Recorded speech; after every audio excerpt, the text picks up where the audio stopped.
Welcome to the deep dive. Today, we're really digging into something I think affects a lot of us, living right here, right now, when the future is always sort of pulling at us. Yeah, that constant pull. We're using this piece live today because tomorrow is a mystery as our guide.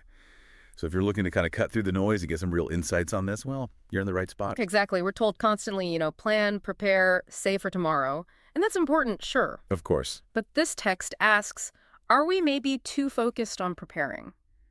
So much that we miss, well, this moment. The only one we actually truly have. Okay, yeah. Let's jump right in then. The source kicks off with a pretty stark idea. Tomorrow isn't promised, but today is a gift. Simple words, but why is that so hard to actually live by, do you think? Well, I think it's partly how we're wired, isn't it? We naturally project, we plan, we anticipate. It's a survival thing, maybe. But this quote, it tries to reframe today, not just as a step towards something else, but as valuable in itself. Like, think about a moment you felt completely present. Maybe watching a sunset or just, really connecting with someone. Those aren't future promises. They're gifts happening right now. Gifts of the present, yeah. And the piece also talks about that uncertainty, the future being a secret you're not supposed to know, which sounds a bit scary, maybe. It can sound scary, yeah.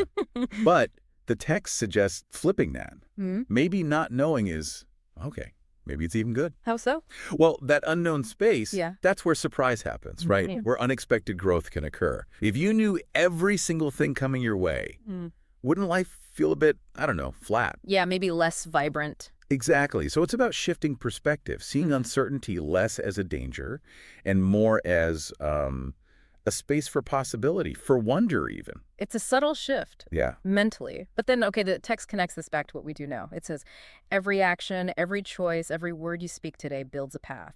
That sounds like, planting seeds for the future. Precisely that. Yeah. Our actions today, they're not just lost in time, they create ripples. Think about learning a skill, right? You didn't suddenly acquire it in the future. It was built bit by bit through effort you put in the present moments.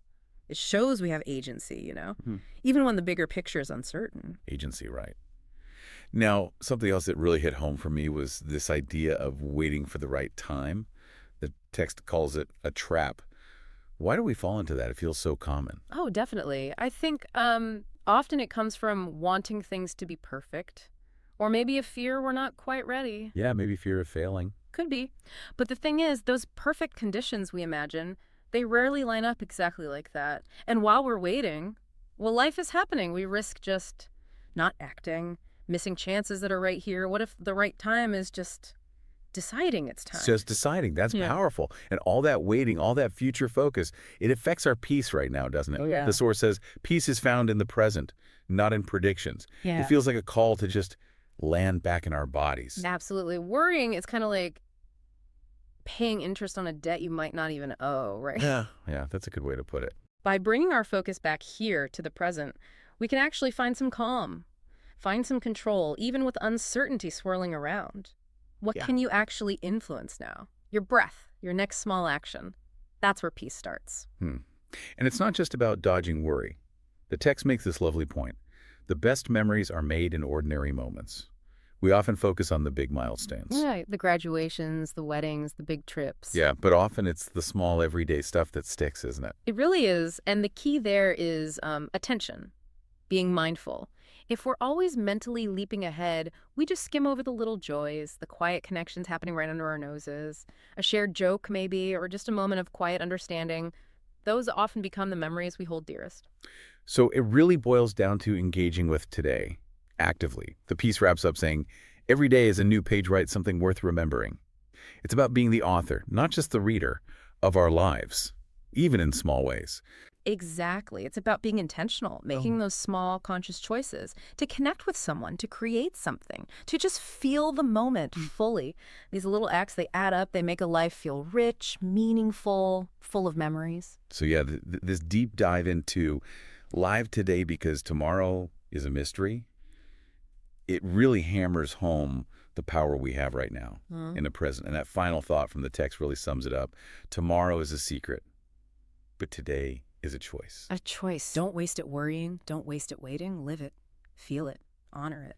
Powerful words. And maybe that leaves us and leaves you with this to think about. What's one small thing, just one you can do today, maybe even right after this, to consciously, intentionally embrace this present moment? How might focusing on that one thing, the sensation, that action, shift how you feel, knowing that this moment right now, Yeah.